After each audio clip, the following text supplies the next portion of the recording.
جو بیسک چیز ہے، ایک جو سوال اس میں بہت بڑا ہے وہ یہ ہے کہ یہ ڈی سیٹ ہوں گے یا نہیں ہوں گے.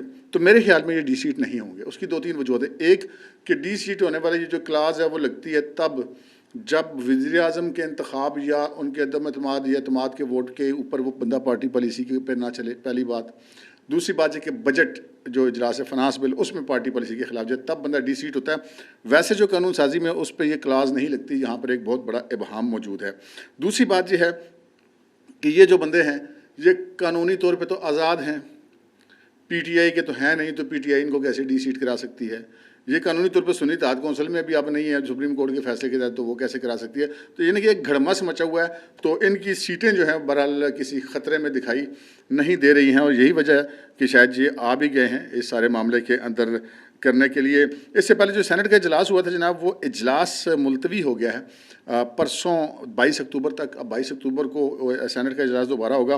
یہ جو اجلاس تھا اس قومی اسمبلی کا جو اس وقت جاری ہے، اس کی جو ہے وہ صدارت کر رہے ہیں اسپیکر قومی اسمبلی سردار ایاز صادق صاحب، اور خواجہ آصف صاحب بھی تقریر کر رہے ہیں. اور انہوں نے عمر ایوب پہ بڑے طنز کیے. انہوں نے کہا کہ جناب یہ وہ بندہ ہے جس کے پوسٹر پہ ہر تصویر، کبھی نواز شریف کی تصویر لگی تھی کسی الیکشن میں، کسی الیکشن میں سائیکل کی تصویر لگی تھی، کسی الیکشن میں عمران خان کی لگی تھی، کسی الیکشن میں جنرل مشرف کی لگی تھی. انہوں نے کہا کہ یہ جناب ساری پارٹیوں سے آئے ہیں اور یہ سب باقیوں کو کہہ رہے ہیں کہ جی آپ لوگ ایسا کیوں کر رہے ہیں.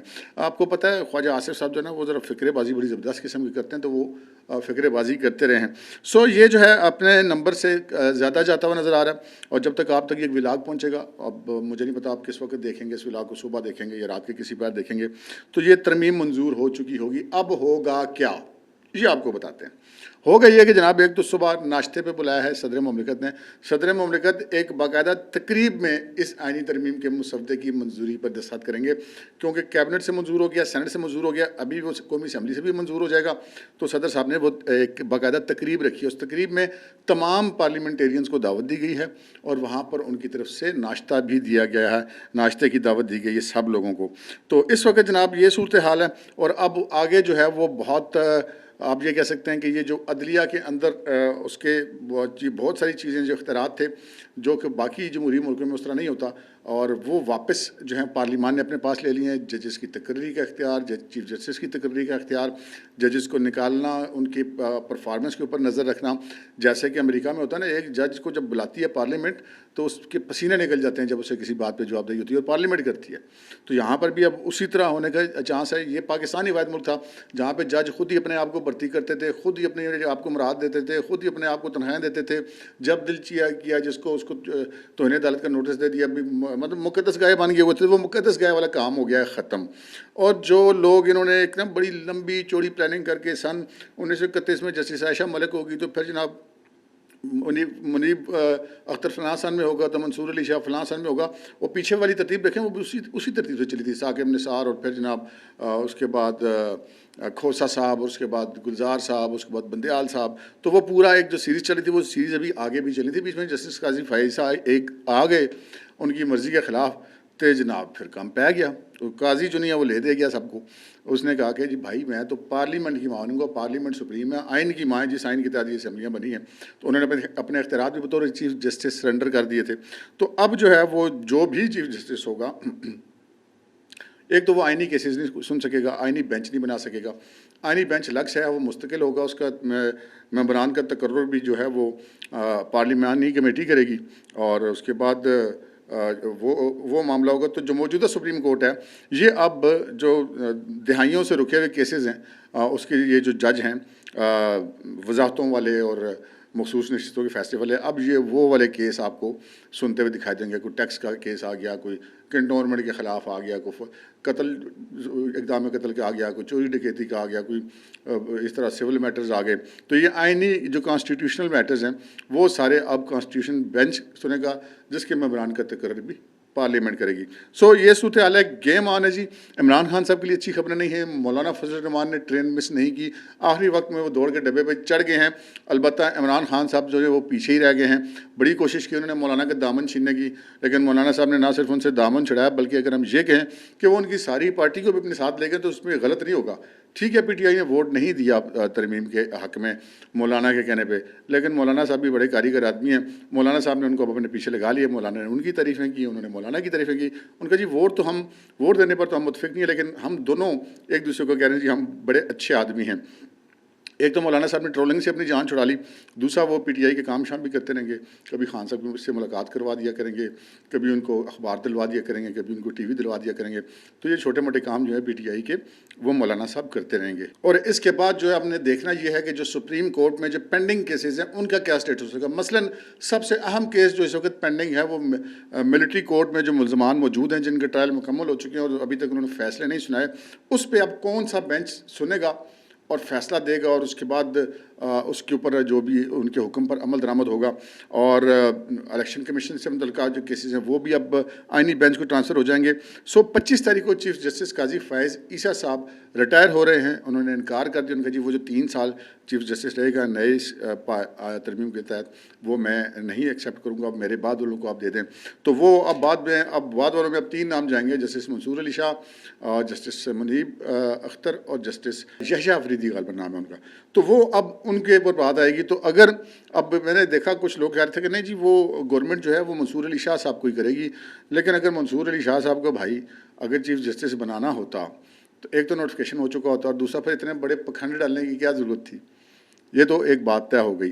اب جو ہے وہ یار لوگ یہ بھی کہتے ہیں کہ اپنا جو ہیں منصور علی شاہ صاحب چنگے بھلے جج تھے، چیف جسٹس بننے جا رہے تھے، ان کو ایک تو وہ جو کالے بھونڈوں والا ججوں کا گروپ ہے نا انہوں نے مروا دیا، اور دوسرا ان کو جو سپریم کورٹ کے بعد جو یوٹیوبر ہیں انہوں نے مروا دیا۔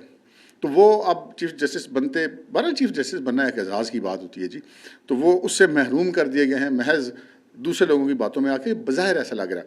لیکن البتہ ایسی اطلاعات بھی موجود ہیں جو انکنفرمڈ ہیں کہ جناب اس سارے پروسیس کے دوران وہ مولانا صاحب سے بذریعہ سینیٹر کامران مرتضیٰ رابطے میں رہے ہیں، اور ہمارے دوست اعزاز سعید نے بھی یہ خبر دی تھی، لیکن اب وہ جو رابطے میں اگر رہے ہیں تو پھر دیکھتے ہیں کہ کیا مولانا صاحب قاضی فائزہ تو جا رہے ہیں، تو کیا مولانا صاحب اگر آئینی کورٹ الگ بنوانے میں جو ہے وہ کامیاب ہو، اس سے روکنے میں کامیاب ہو گئے، تو کیا وہ منصور علی شاہ صاحب کو بھی لانے میں کامیاب ہوں گے؟ یہ ایک $1 ملین کوسچن ہے، لیکن میرا خیال ہے کہ اب منصور علی شاہ صاحب کو بھی چیف جسٹس شپ جو ہے ان کی وہ ملتی ہوئی ان کو نظر نہیں آ رہی ہے۔